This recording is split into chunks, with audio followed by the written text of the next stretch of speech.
la última oportunidad que tuve de predicar un jueves empezamos a ver la carta de Apocalipsis a la iglesia de Filadelfia y vimos, creo que nos pasamos del primer versículo. Hoy continuaremos con esta carta y Dios mediante la terminaremos.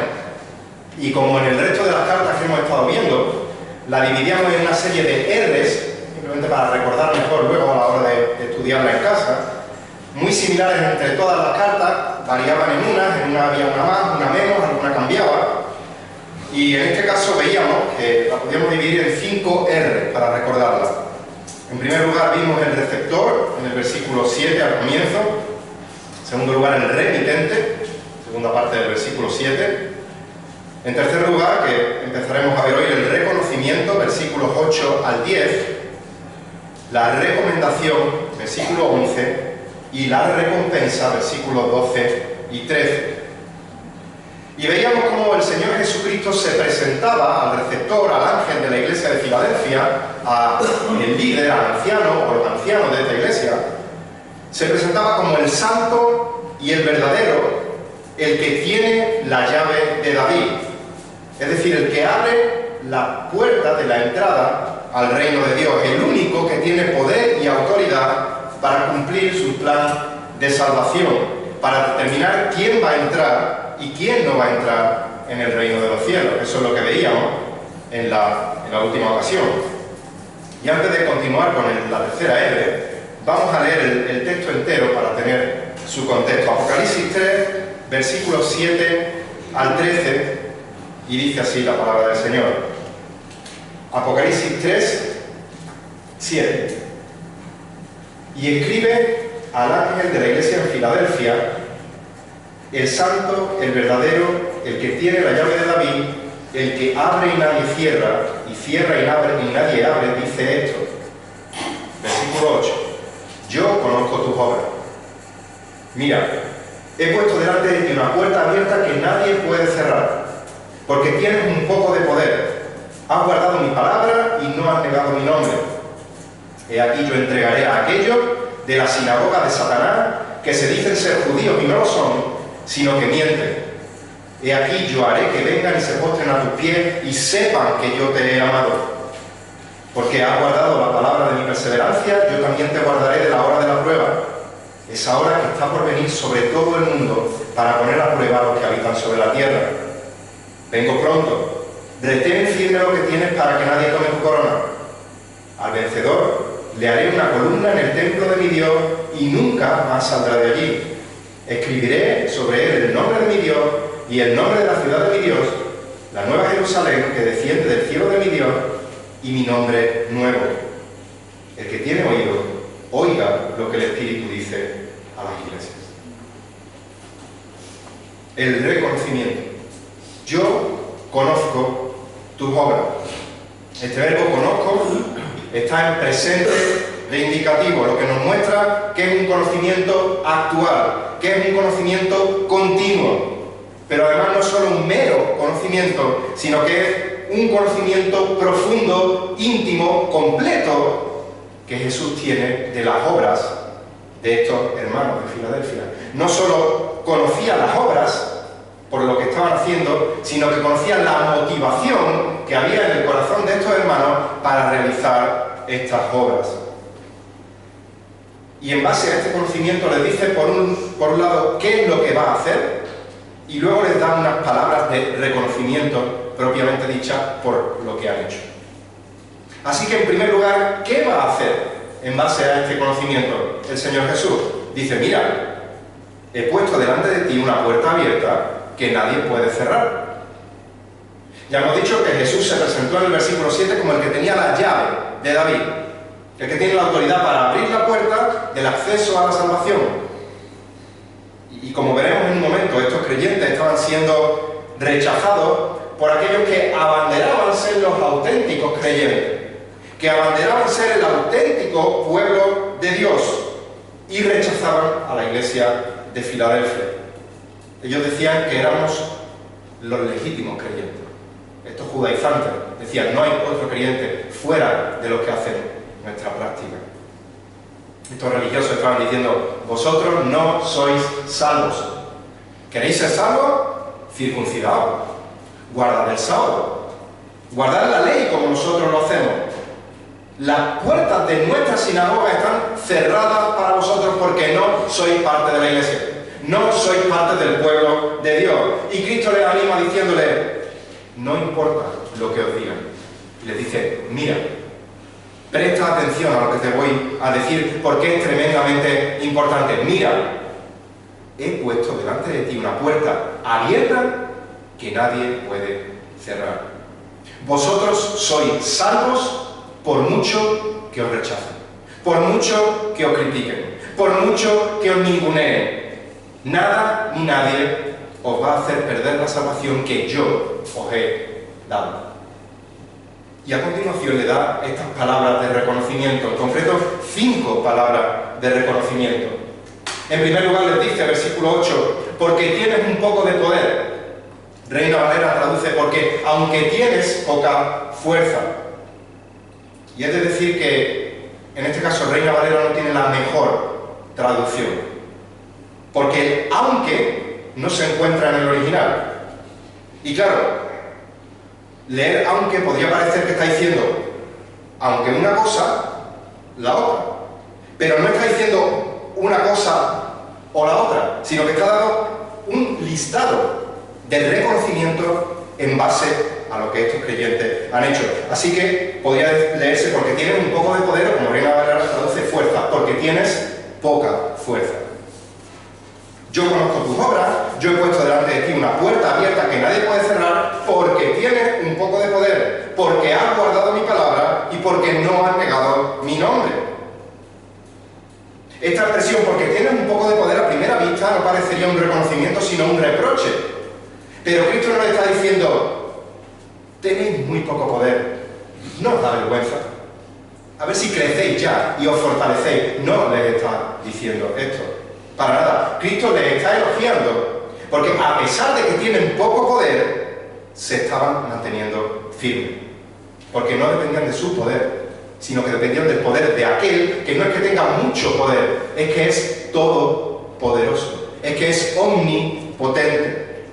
Así que ellos no tenían que preocuparse por cómo mantener abierta esa puerta que Cristo había abierto, sino que tenían la seguridad de que aquel que es poderoso para guardarles sin caída había abierto esa puerta y nadie la podría cerrar, ya que no hay poder en la creación que pueda competir con el poder de Jesucristo. Esta palabra poco, en el griego, en el original, es micro, de la cual vienen palabras nuestras como microscopio, microbio. Algunos comentaristas interpretan que, además de hablar de cantidad de poco poder, de poca cantidad de poder, también podría estar haciendo referencia a que eran pocos en número, era una congregación pequeñita.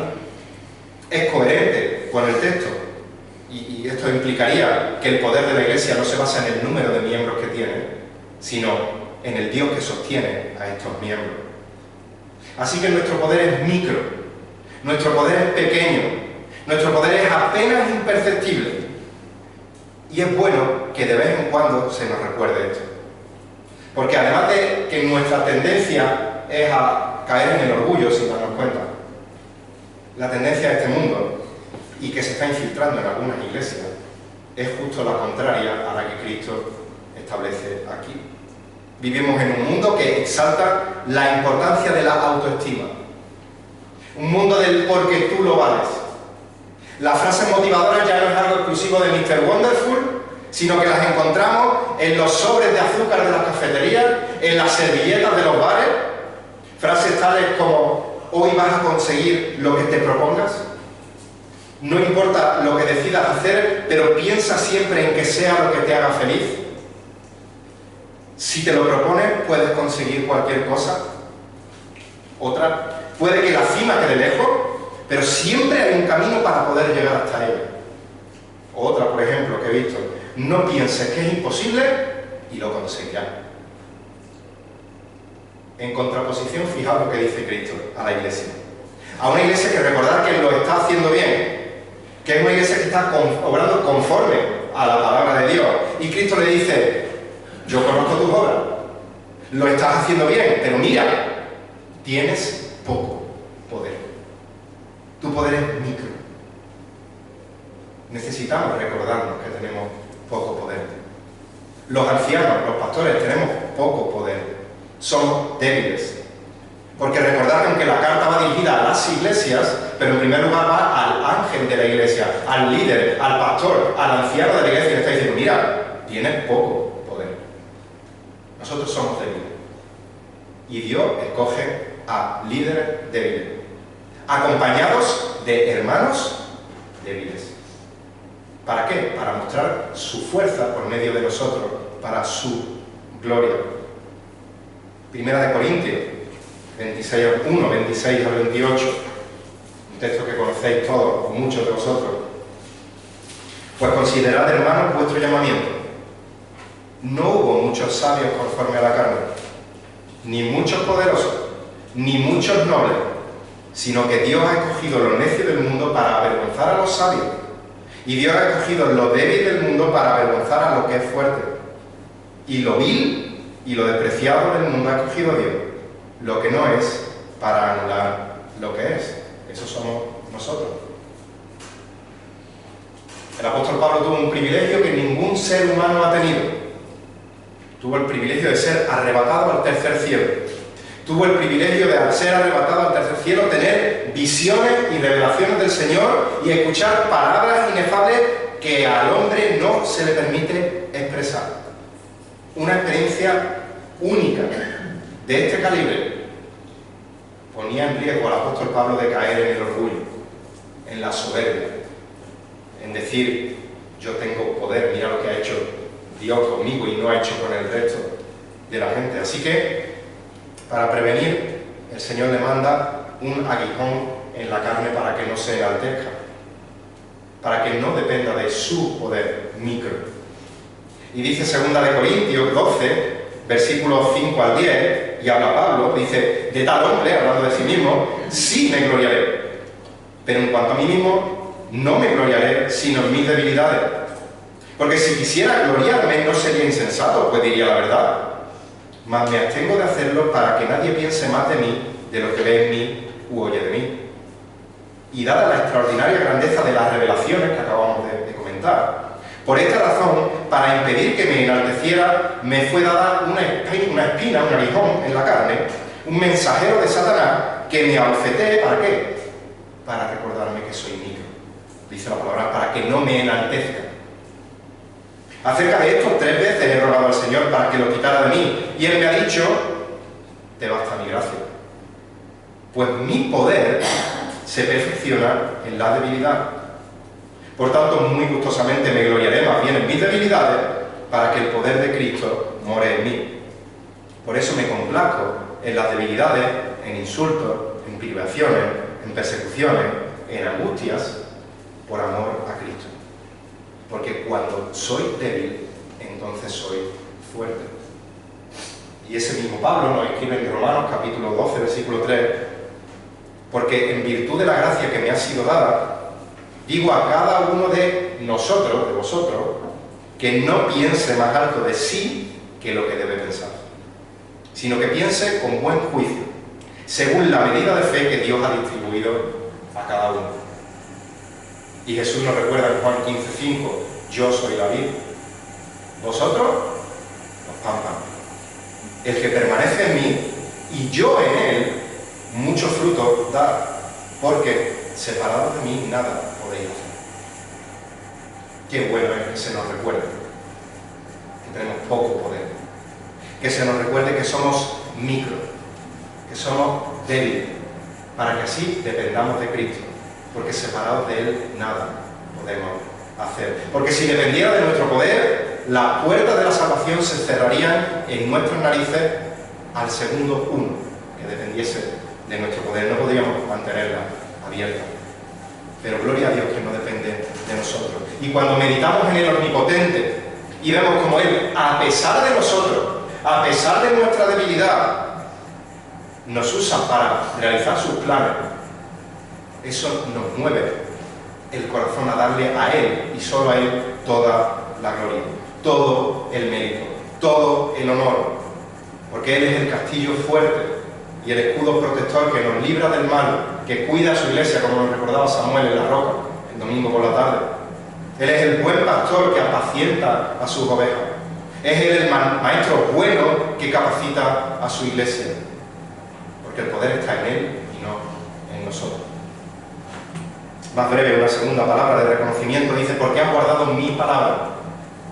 A pesar del rechazo, a pesar de la persecución, estos hermanos perseveraron en guardar la palabra de Cristo.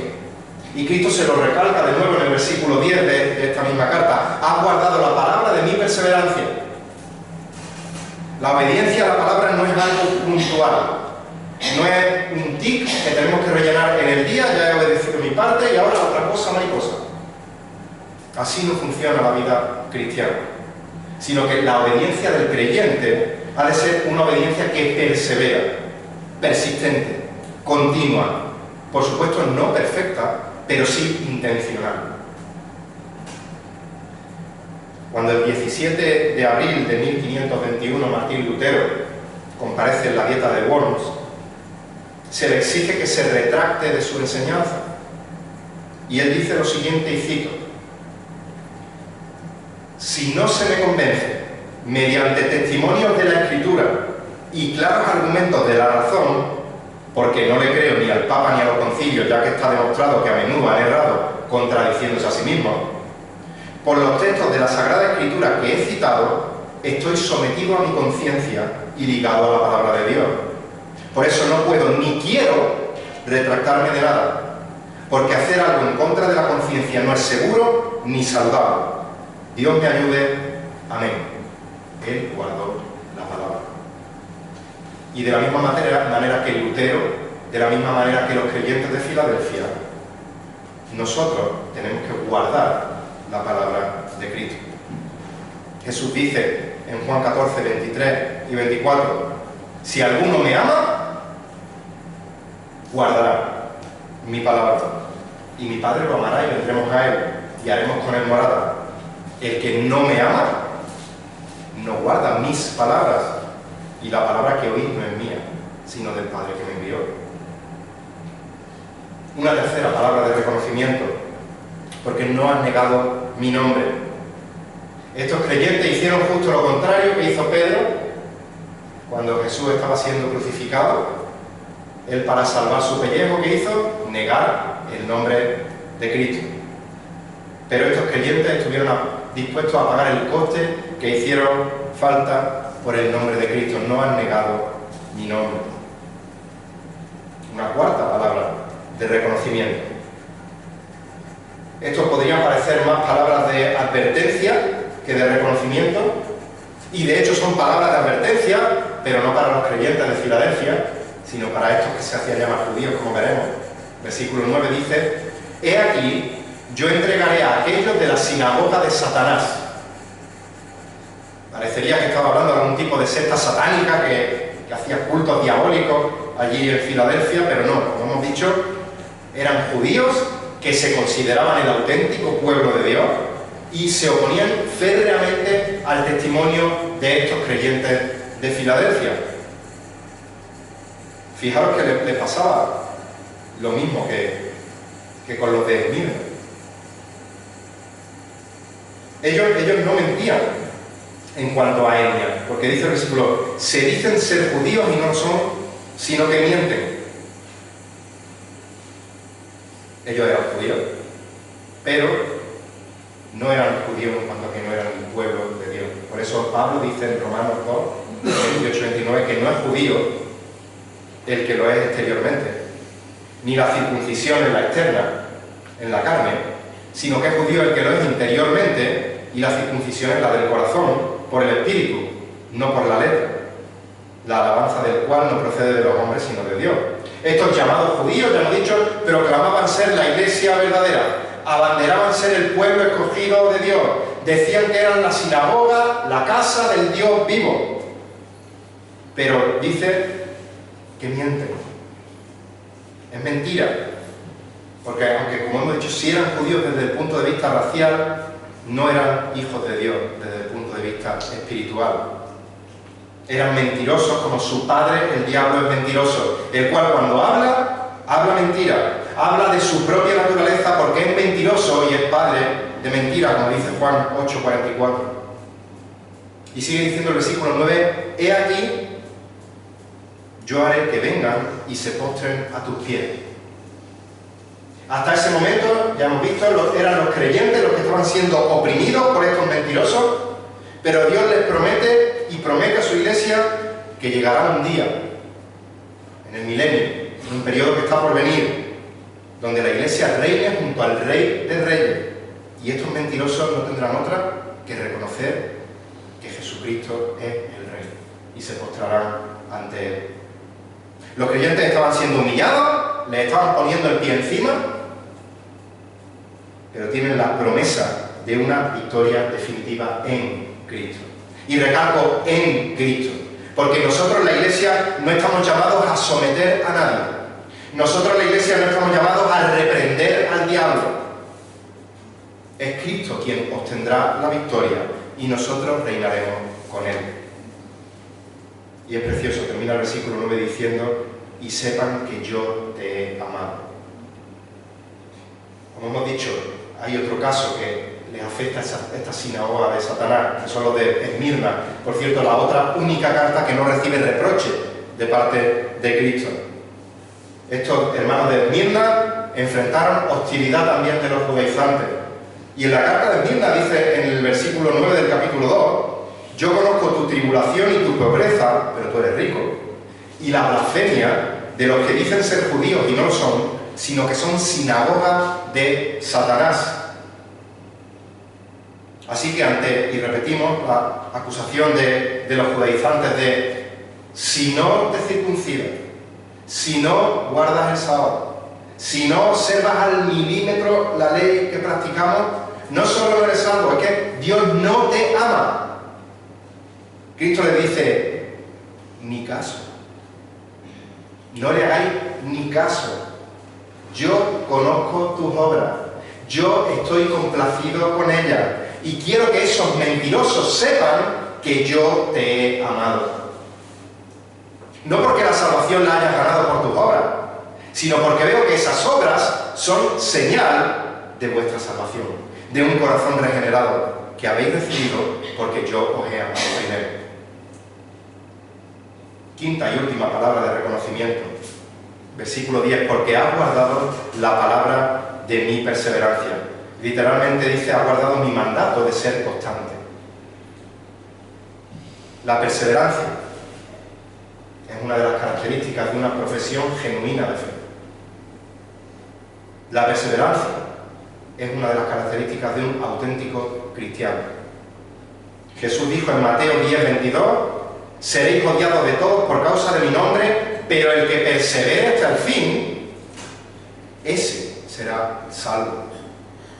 Esto solamente no significa que la salvación depende de nuestras obras, de nuestra fuerza, de nuestros méritos, sino que la perseverancia de los santos es la manifestación visible de una fe auténtica, de un corazón verdaderamente regenerado. Cristo reconoce que los hermanos de Filadelfia habían guardado la palabra con perseverancia, confirmando la autenticidad de su conversión. Y a continuación les da unas enormes palabras de consuelo. Dice el versículo 10, porque has guardado la palabra de mi perseverancia, yo también te guardaré de la hora de la prueba. El Señor está hablando de la hora de la prueba, de un periodo de tribulación a escala mundial. Esto es lo que se conoce en Daniel 9 como la semana 70 de Daniel. Un periodo de prueba que, si seguimos leyendo Apocalipsis, a partir del capítulo 6 empezaremos a ver en qué consiste. Y en cuanto a esta hora de la prueba, en cuanto a esta tribulación, hay diferentes posturas teológicas, escatológicas, pero básicamente se pueden resumir, aunque hay muchas, en tres distintas.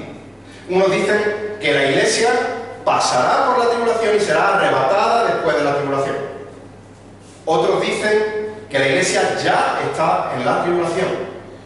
Y otros dicen que la iglesia será arrebatada antes de la tribulación. a la luz del contexto y de otros pasajes de la Escritura, yo entiendo a la luz de la palabra que esta última es la postura correcta, que la Iglesia será arrebatada antes de la tribulación. Dice el texto: yo también te guardaré de, esta palabrita, esta preposición muy importante, de la hora de la prueba. En el griego tiene el sentido básico de fuera de, lejos de. No está diciendo yo guardaré durante la prueba, sino de la hora de la prueba. Y sigue diciendo, esa hora que está por venir, es algo futuro. Dice Mateo 24:21, porque habrá entonces una gran tribulación, tal como no ha acontecido desde el principio del mundo hasta ahora, ni acontecerá jamás. Y sí es cierto que desde que se escribió esta carta hasta el día de hoy han sucedido muchísimas tribulaciones. Pero Jesús dice que esta tribulación va a ser única, que no va a haber otra ni ha habido otra. De manera que esto no es consistente, entiendo, con los que afirman que la Iglesia ya está pasando por ese periodo de tribulación. Va a ser un evento único, dice el texto, tal como no ha acontecido desde el principio del mundo hasta ahora, ni acontecerá jamás.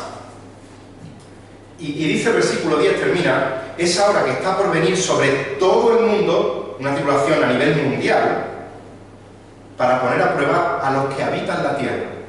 Dice Reina Valera, a los moradores de la tierra. Y esta palabra, esta expresión, los que habitan, los que moran la tierra, la vemos muchas veces en Apocalipsis y siempre hace referencia a los impíos. Nunca se llama habitante de la tierra o morador de la tierra a un creyente. Los que estáis tomando nota, luego lo podéis ver, Apocalipsis 6:10, 8:13, 10:11, ahora lo repito, 13:8, 13:12, 14 y 17, versículos 2 y versículo 8. Repito, capítulo 6, versículo 10, capítulo 8, versículo 13, capítulo 11, versículo 10, capítulo 13, versículos 8, 12 y 14, y capítulo 17, versículos 2 y versículo 8, son versículos en los que se dice la expresión los que moran, los que habitan la tierra, y siempre está hablando de impíos. Con lo cual esto sustentaría la visión de que en ese momento no hay creyentes, ya ha sido arrebatada la Iglesia. Y ahora esta hora de la prueba la van a pasar los que moran la tierra, los que están aferrados a la tierra, los que pertenecen al sistema que gobierna esta tierra. La Iglesia ahora ha sido arrebatada antes de esta hora, como podéis ver en Primera de Tesalonicenses 4, 13 al 18. Así que esta promesa de preservación nos tiene que traer gran consuelo a los creyentes, pero no dormirnos en los laureles, porque el verdadero creyente es el que persevera. Así que hasta que llegue ese momento, como Iglesia tenemos instrucciones claras que imitar de los hermanos de Filadelfia: guardar, perseverar, retener, obedecer, confiar, aferrarnos a la palabra de Dios. En cuarto lugar, la recomendación: he aquí yo vengo pronto. Esta palabra pronto le da un sentido de urgencia a la atención del lector, atención al mensaje. Atención, la venida del Señor puede ser ahora mismo, puede ser dentro de una hora, de un día, de una semana, de un mes, 100 años. Pero este he aquí yo vengo pronto nos llama a vivir continuamente velando con la conciencia de que Cristo puede venir ahora mismo. Vivir en permanente alerta de anticipación a su venida, con un sentido de urgencia escatológica de la venida de Cristo. Y yo te pregunto, y quiero que respondas a ti mismo, no en voz alta, pero que seas sincero o sincera. Si la palabra de Dios te hubiese revelado que Jesucristo viene dentro de exactamente 48 horas, ¿cómo vivirías estos 2 días que quedan antes de que venga Cristo? ¿Seguiría pecando? ¿O tratarías de vivir las 48 horas más piadosas que has vivido en tu vida para presentarte lo mejor posible delante de Cristo cuando Él venga? Pues así es como tienes que vivir en todo momento, porque Él viene pronto. Y dice el versículo 11, retén firme lo que tienes. ¿Qué es lo que tienes? Bueno, lo hemos visto en el contexto, la salvación, la puerta que Dios ha abierto para ello, el acceso al reino del Hijo de David. Cristo asegura que los que perseveren hasta el fin nunca perderán su salvación. Ya hemos leído Mateo 10:22, seréis odiados por todos a causa de mi nombre, pero el que persevere hasta el fin, ese será salvo. Juan 6:39 dice que esta es la voluntad del que me envió, que de todo el que Él me ha dado yo no pierda nada, sino que lo resucite el día final. Y Juan 10:27-30 dice, mi oveja oye mi voz, yo las conozco y me siguen, y yo les doy vida eterna y jamás perecerán, y nadie las arrebatará de mi mano. Mi Padre que me las dio es mayor que todos y nadie las puede arrebatar de mi mano, de la mano del Padre, porque yo y el Padre somos uno. Cristo conocía las obras de los creyentes de Filadelfia, obras que manifestaban que eran fieles a su Señor, y ahora Cristo les exhorta y les anima: seguid siendo fieles, porque la perseverancia no es un requisito para ser salvo, es una evidencia de que ya eres salvo. Repito, no es un requisito para ser salvo, es una evidencia de que eres salvo. Por eso, 1 de Juan 2:19 habla de aquellos que no perseveran y dicen, salieron de nosotros, pero no dice porque perdieron su salvación. Dice, pero en realidad no eran de nosotros, porque si hubieran sido de nosotros, habrían permanecido, habrían perseverado con nosotros, pero salieron a fin de que se manifestara que no todos son de nosotros. Si un corredor va en una carrera corriendo bien y se acerca a la meta y va corriendo bien, pero se para antes de cruzar la meta, los jueces no le dicen, bueno, has corrido bien, toma, medalla. No has cruzado la meta. De la misma manera, la obediencia de ayer no garantiza la perseverancia de mañana. Y de ahí la firme exhortación de persevera hoy y continúa hasta el final. Retén firme lo que tienes, para que ninguno tome tu corona, sigue diciendo. Y esto no significa que alguien puede quitarnos la salvación. La salvación ya es escrita en Apocalipsis 2, versículo 10, como la corona de la vida. Literalmente como la corona que es vida. Segunda de Timoteo 4:8 habla de la corona de justicia. Primera de Pedro 5:4, la corona de la gloria, una corona que es para los creyentes y que no pueden perder. ¿A qué se refiere esta corona entonces? Que nadie quite tu corona. Bueno, pues aquí hace referencia más bien a las bendiciones, las recompensas, los honores que recibiremos en la presencia del Señor. Les está diciendo, esos judaizantes os están diciendo que no sois dignos, que nadie arrebate vuestro honor, que nadie arrebate la corona que os identifica como salvos.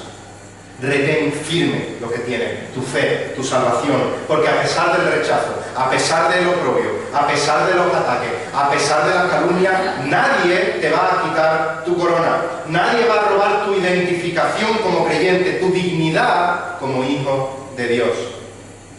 Y por último, y más breve, la recompensa. Y perdonadme que me he pasado de la hora. Al vencedor, al creyente genuino, hemos visto que significan las otras cartas, el cual ha vencido no por sus obras, sino por el hecho de estar en Cristo, el cual es el vencedor con mayúsculas. Le da dos promesas de recompensa. La primera promesa, le haré una columna en el templo de mi Dios y nunca más saldrá de allí. La columna en aquella época era un símbolo de estabilidad, de firmeza, de permanencia, pero también se usaba en ocasiones como símbolo de honor. En los templos paganos se levantaban columnas en honor a determinadas deidades. Los creyentes de Filadelfia habían sido expulsados del templo, entre comillas, de la sinagoga. Le habían dicho, no sois dignos de ser cristianos. Pero Cristo les ha recordado yo he abierto esa puerta que nadie va a poder cerrar. Y ahora lo reafirma diciendo, y nunca saldrán del templo de Dios. Nunca podréis caer de vuestra posición de salvación.